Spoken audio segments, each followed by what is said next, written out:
Halo, waalaikumsalam. Berjumpa kembali bersama saya Sandro Jabrik. Wong ganteng sak donya, mohon untuk tidak menyebutkan nama dan identitas dalam percakapan ini karena percakapan ini saya naikkan dalam konten YouTube. Gimana Mas ini? Iya. Ceritanya sampean kok mau menarik ini gimana? Iku loh Mas, kemarin kan Denikin awak nih jawab ponakanku tuh Mas. Telu. Bahasa Indonesia Mas. Penontonku yang Iya. dari planet Mars nanti bingung. Oh iya, Lanjut. kemarin itu kan nanyain job itu Mas. Siap. Orang 3. Nah, katanya itu kan ada di perkebunan. Dia itu udah minta DP loh Mas, minta DP.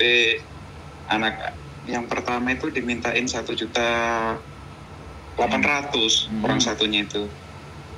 Dengan biaya itu sekitar 25 katanya. Sekarang itu mau buat ya kayak rekom ID, buat paspor itu Mas. Yes. Terus? Nah giliran itu udah dijanjiin kan, katanya ntar dijemput, mau pasporan. Giliran udah transfer, udah nggak bayar, udah nggak ada kabar Mas. Sudah diblokir, hilang. Blokir. Terus? Yang lapor kemarin itu loh Mas, yang ngasih tahu yang lapor Mas itu loh, yang atas nama Vina itu loh. Iya gini loh Mas, aku itu dilapori banyak, tapi kan katanya orangnya di Hongkong, tak suruh nemuin saya ndak mau, terus akunnya gimana coba? Nah Gini loh, kalau yang ngomong kan di Hongkong, kalau yang ngasih tahu tuh Vina Mas, kerjaan itu. yang ngasih tahu Vina, Vina yang lapor Mas Andrew itu loh. ya berarti kan ini gini nih Mas. Iya. Jadi orang lapor sama saya ya kan, ya. Hmm. Terus nggak menunjukkan mukanya, saya tunggu, Yeah. saya teleponnya semuanya tak liatin, mereka cuma lapor-lapor aja, merasa kerugian. Nah, karena memang dia menganggap bahwa ini tidak akan bisa dibantu, akhirnya dia cari korban lagi, masih paham nggak? Ini loh makanya, gitu loh. Nah, iya itu Mas, yang ngasih tahu Vina mungkin kan dibagi sama yang ngasih tahu job itu, duit itu kan, makanya dia ngerekrut langsung orang 3. Nah, terus sampean tahu nomor saya ini dari mana? Nomor sampean ada lu Mas, dulu tuh ada di kontennya Mas Andrew kayaknya, sering ngambilnya tuh. Ya, nah, jadi gini loh Mas, sekali lagi karena Indonesia ini kan nonton YouTube itu kan mahal loh. Ya. Akhirnya orang-orang nggak nonton. Nah sekarang saya ini lagi nunggu nih, yang fotonya sampean kirim ke saya ini, katanya hari ini mau kesini. Saya mau coba nanya nih, runutannya kayak gimana ceritanya? Kan sampean tadi kirim foto nih manusianya nih. Nah itu yang ngirim yang Vina yang lapor itu Mas, yang lapor sama Mas Andrew itu. Loh, sampean dikirimi sama Vina. Katanya dia itu yang prosesin, suaminya kan ada di situ tuh Mas, yang perempuan sama yang laki katanya udah ada di situ yang mau prosesin itu. Terus Vina narik yang di Indonesia itu orang 3 gitu loh Mas. Ya, I see. Nah Vinanya itu sekarang juga kabur gitu loh Mas. WA-nya diblokir semua, orang 3 itu nggak tahu. Dia juga mungkin dapat bagian kan, ngerikut orang, diimin-iminin, nggak tahu entah dapat berapa dianya. Nah, begini loh, sindikatnya dewe lapor ya kan, berasa lapor, terus dianya nyikat juga, tak ajak ketemuan, tak suruh kesini ndak berani kan, ya wis, terus aku ya sudah, sekali lagi ya. Makanya itu kan nanya apa kemarin itu ngecat Mas Andrew pakai FB apa itu kan WA, ya nomor ini, ya persis gambar ini yang dia pakai. Ya itu Mas, jadi udah nggak ada gambarnya, semua udah diblokir semua anak 3 itu. Tadinya kan mau minta, pokoknya totalnya kalau nggak salah tuh 25 loh Mas, nyampe terbang itu. Iya, intinya gini loh Mas, penipuan job cowok itu kenapa berlanjut, ya kan? Jadi berlanjut soalnya, sekali lagi kan, soalnya bahwa ketika yang ketipu kan nggak bisa balik tuh. Nah nyampe di sini golek balen, gitu loh. Jadi seperti itu ceritanya. Maka dari itulah kita ngerasa Itu kalau yang Vina kalau sama Mas Sandro itu masih bisa dihubungin itu. sekarang gini loh Mas. Yang aku mau ngubungin juga itu ya, terus buat apa wong aku nggak jadi korban. Kalau aku yang jadi korban tak kejar sampai habis ya. Karena aku nggak jadi korban gitu loh. Yang jadi korban kan kalian semuanya. Kan seperti itu persoalan dan ceritanya. Oh, wajahnya kemarin mana ini? Apa sudah ada Mas. Jadi tak cek. Soalnya aku benar-benar nomor itu nggak aku simpan. Orang habis telepon karena orang perlu sama kita itu udah dapat jawabannya ya besok-besok wis gak dibutuh nonnya si Sandro gitu. Makanya aku sendiri juga nomor nggak terlalu saya perhatiin. Kalau dia udah selesai nelpon, kalau memang benar-benar penting dan perlu tak suruh menghubungi saya. Soalnya sekali lagi pada saat saya itu bergerak atau apapun yo, kita pun juga piye ngewangin nih wong semuanya by online. Udah nggak keluar lagi gambarnya. Biasanya ada Mas, di sini ada Mas. Kalau masih aktif itu gambarnya masih ada. Masih ada itu Mas gambarnya. Kalau kirimannya dia sih kemarin kan screen itu apa foto profilnya itu, tapi kalau sekarang udah diblokirin. Dia juga tahu sih proses kemarin kan kenalnya itu di PT itu Mas, ada di PT kan dia proses di PT mana itu semesta mandiri swasta apa tuh. Datanya dia ada di situ semua kalau si Pina itu Mas. Makanya sekarang kalau proses itu disuruh transfer dulu, jangan pernah ada yang mau gitu loh. Proses kerja itu jangan transfer. Nah anak-anak ini kayak aku yo heran. Ya anak-anak itu kan yang baru itu kan 3 itu Mas. Yang salah satunya kan ponakan saya itu Mas. Yang 3 itu. Ya kan nggak di cross check dulu lah, ditanyakan dulu ini kerjaan bener apa enggak. Dia paspor dulu kan buat paspor. Ntar ada yang jemput, kamu transfer, ntar udah selesai itu paspor dibuatin, kamu dijemput tinggal. Berarti paspor udah dapat? Belum, giliran ditransfer, katanya besok mau dijemput pagi Mas. Gak ada, udah hilang, blokir semua nomornya anak-anak orang 3 itu. Iya. Yes. Oh, gak ada nomornya. Kemarin gambarnya itu ada, sekarang udah nggak ada gambarnya. Iya, gambarnya udah hilang. Punya anak-anak semua itu udah hilang semua Mas. Ya wis oleh duit hilang wis. Semanusianya juga hilang. Kalau kita mau laporin, ya sampean harus tahu identitas KTP-nya. Transferan ada, atas nama siapa ada. Itu harus. Ada semua ada Mas. Enggak, tapi kalau KTP-nya itu minta di PT-nya dia proses itu, kayak Pina itu kan di PT Bekasi situ Mas. Ya kalau sampean minta datanya si Vina ya kan, kemudian sudah dapat, sampean sudah ada laporan polisi, sampean kirim ke saya, langsung tak buka di sosial media aku, tak tunjukkan. Tapi kalau tidak ada laporan polisi, saya nggak berani, karena kalau laporan polisi memang harus benar, karena ada laporan polisi, makanya kita TKP-nya di mana itu kan ada semua. Ya kita nggak, maksudnya walaupun sampean ada bukti semua, tapi kalau tidak ada laporan polisi, saya bisa diserang balik. Laporan kan buka laporan dulu Mas, kalau dari pihak polisi kan ntar juga dibuatin TKP-nya gitu loh Mas, tempat transfernya di mana gitu. BAP berita acara perkaranya itu laporannya, terus dibuka resmi. Nah yo konten Zoom sama aku, tunjukin kameranya, videonya, tunjukin mukanya, tinggal editin, nah seder, nah baru bisa. Tapi kalau saya cuman disuruh miralin jeneng, nama, dan segala sesuatu, waduh, nah kalau masih nyebut nama Vina aja kan. Vina ini kan banyak toh Mas Bro. Vina ini kan juga jadi masalah, yang merasa namanya Vina beneran merasa dijelekan. Kalau identitasnya semuanya udah dipegang kan baru di ini nggak apa-apa sih Mas gitu. Makanya kan laporan polisi kalau saya juga, bukan buktinya dulu, laporan polisinya kalau saya. Laporan polisinya ada, ya sudah, ayo dibuka nama, gambar semuanya, model, terus screenshotannya semuanya tunjukin. Nah itu saya berani. Itu caranya begitu.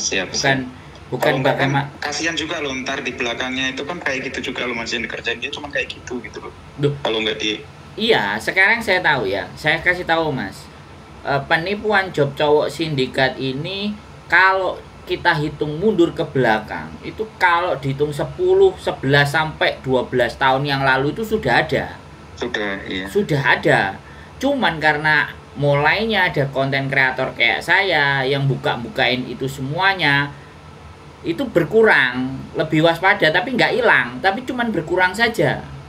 Karena yang lainnya sudah semakin aware, semakin peduli, lebih berhati-hati. Makanya ada beberapa yang ketika ditawari job cowok langsung korek-korek info, ketemu channel saya terus tanya ke saya, ya worong, nggak jadi. Tapi kalau yang nggak tahu channel saya jadinya begini, udah kelar, masalahnya udah selesai baru telepon. Nah, sindikatnya nonton konten ini mesam-mesem tok gitu loh. Jadinya ya moyong lah, Sandro ngomong apapun moyong lah kan, karena sekali lagi moyong itu sia-sia dalam bahasa Kantonis karena mereka terus menipu. Nah, ketika yang lapor, ya sekali lagi nih yang lapor, tak suruh ada laporan polisi, nggak ada semuanya, nggak, ayo dibukain namanya, mukanya, semuanya, KTP-nya. Yang lapornya buat apa? Ya wis. Artinya kan saya juga, karena saya bukan korban, sekali lagi ya Mas, saya mau nyerang, saya mau hajar juga, saya bukan korban. Itu sudah powernya nggak ada.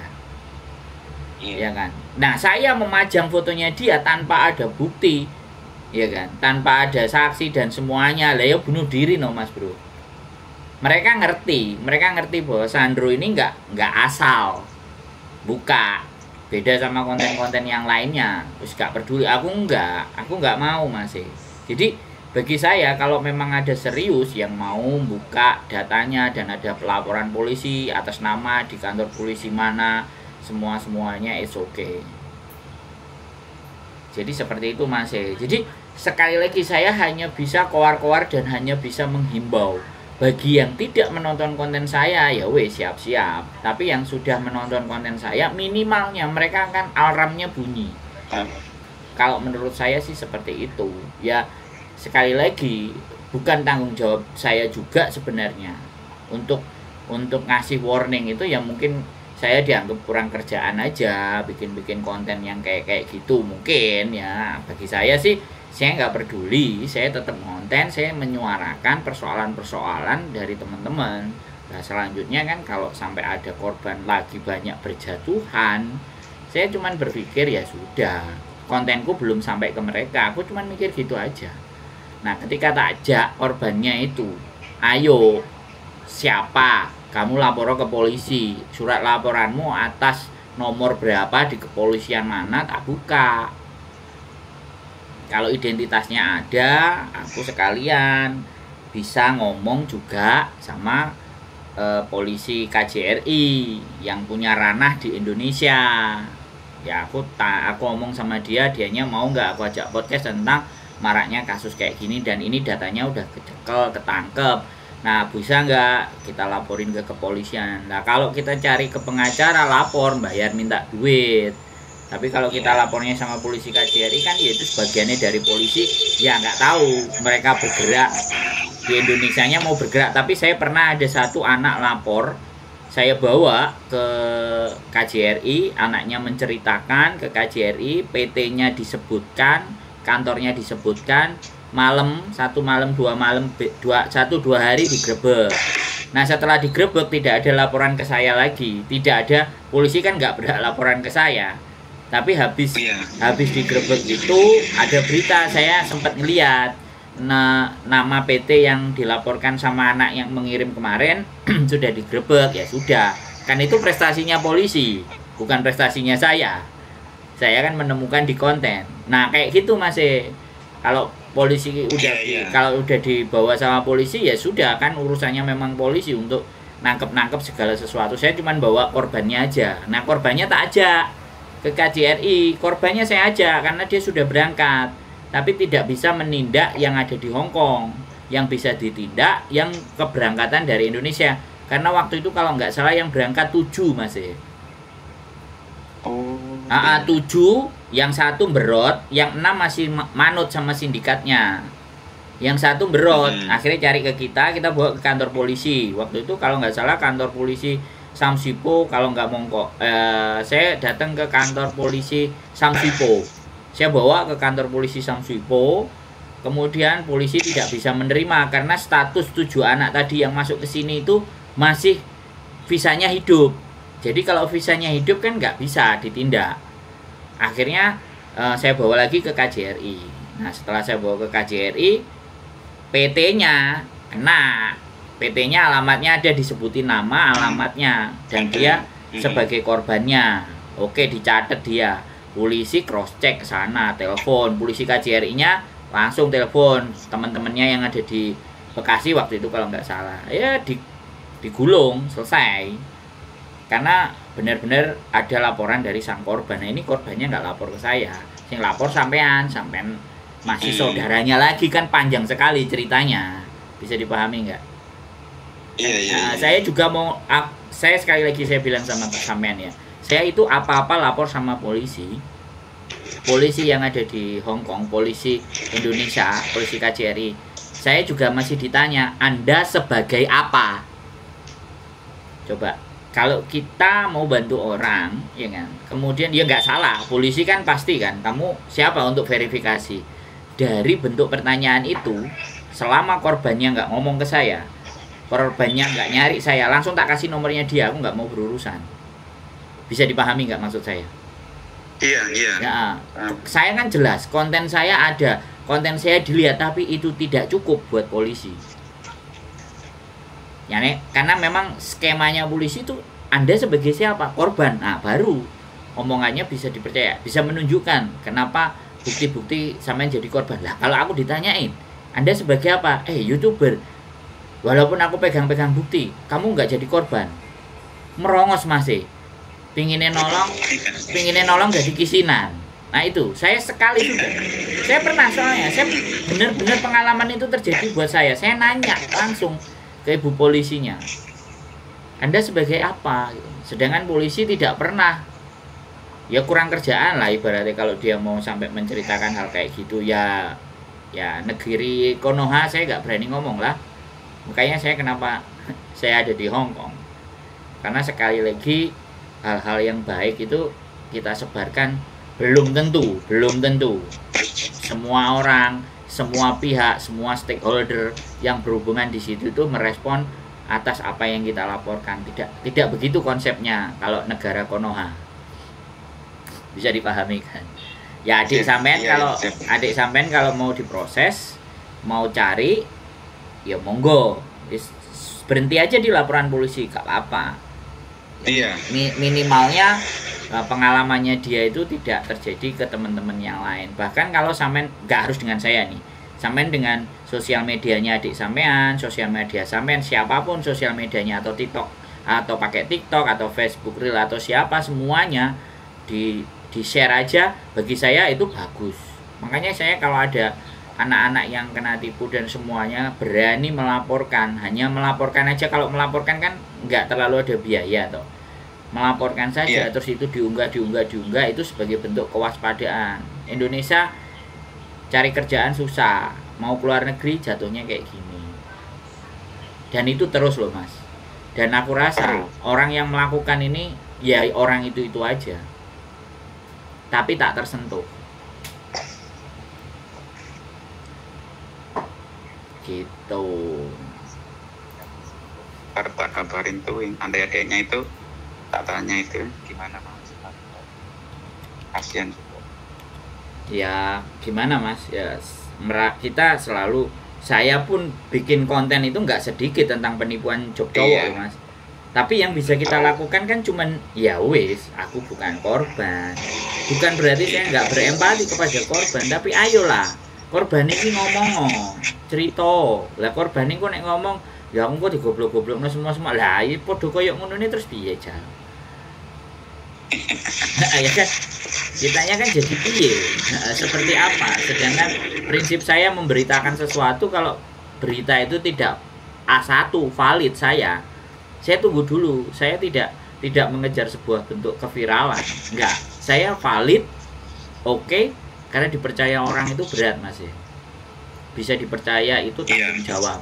Makanya makanya saya benar-benar cross check, benerkah ada laporan polisi dan yang melaporkan sampai bener. Oke, ayo gas. Enak kalau kayak gitu. Dia gak terima, gak mungkin. Dia gak terima, wani diproses. Aku pun juga kalau itu kejadiannya di Hong Kong dan korbannya itu dan pelakunya itu kita bisa menemukan datanya, nggak segan aku juga lapor ke polisi Hong Kong. Saya nggak mundur, saya ada kenalan, ada akses sedikit lah. Maksud saya cuma bertanya karena saya pernah diundang ke Wancai, ke mabesnya. Kalau di Hong Kong itu mabesnya. Cuman sekali lagi kalau aku mau melaporkan juga, ketika aku tidak memegang data informasinya yang secara akurat kan yo izin dong Mas. Diarani awau. Weh, sekarang maunya sampean bagaimana? Nek korbannya nggak nelpon aku, piye? Dia nggak bertindak juga, nggak bisa bantu saya. Jatuhnya seperti itu. Iya, ntar kita kabarin Mas itunya biar. Ya, jadi sekali lagi, ya sering update informasi tentang job cowok di Hong Kong itu kayak apa, seperti apa gitu loh. Biar kita semakin hati-hati. Nggak cuman Hong Kong aja, job cowok Jepang, job cowok Korea itu semuanya lahan empuk bagi para penipu dan sindikat. Kamboja lebih-lebih, yang berapa orang kerja jadi adminnya judi online Kamboja itu, dan itu rawame Mas ya. Iya, dimingi-mingi gaji gini berangkat dilalah nang kono wis masuk sindikat wis gak iso metu kerjane gini-gini. Nah, yang ditipu orang kita sendiri lagi, coba menggunakan orang kita untuk menipu orang kita juga. Terus piye negara kayak ngene iki? Kan aku dhewe bingung. Bingung Mas, gitu. Ya. Terus kemudian sampean selalu sehat, tetap jadi orang baik dan siap semangat semuanya. Gitu aja Mas ya. Makasih Mas. Assalamualaikum. Waalaikumsalam warahmatullahi wabarakatuh. Oke teman-teman semuanya, nah ini banyak sekali ya aduan laporan. Tapi kembali lagi ya, sorry to say, saya mohon maaf ya. Saya tidak akan menggunakan pengacara, saya tidak akan menggunakan profesional ya kan. Tapi ya kembali lagi, kalau memang kasusnya banyak, korbannya bisa benar-benar mengikuti prosedur, ya nggak ada masalah, pengacara bisa kita panggil ya kan. Karena kalau kita bicara juga, walaupun profesi pengacara pun ketika kasusnya itu marak, kasusnya rame ya kan, kasusnya itu mencuat ya, pengacara pun akan berbondong-bondong. Nggak usah kita ngomong ya, kita ngomong kasusnya kesurupan aja, berapa pengacara yang datang berbondong-bondong ya kan. Dan Indian akhirnya jadi seperti apa kan kalian bisa tahu sendiri, nggak perlu saya ceritakan gitu loh ya. Kalau cuman kasusnya 1, 2, 3 ya kan, kemudian korbannya juga diem, nggak speak up, nggak ngomong, nggak melaporkan ke polisi, cuman ngomong aja ke kita, berharap untuk saya memviralkan wajahnya, mukanya, namanya, saya mohon maaf sekali lagi, saya sangat mohon maaf. Saya juga ada prinsip ya kan. Jadi seperti itu. Oke, terima kasih buat kalian semuanya yang selalu nonton. Tetap semangat, waspada, dan hati-hati ya. Doakan saya terus bisa membuat konten-konten yang lebih bernilai dan bermanfaat. Saran, kritik, masukan, bully, caci maki, monggo untuk perbaikan konten saya di masa mendatang. Keep stay tune my YouTube channel and see you next video. Bye bye.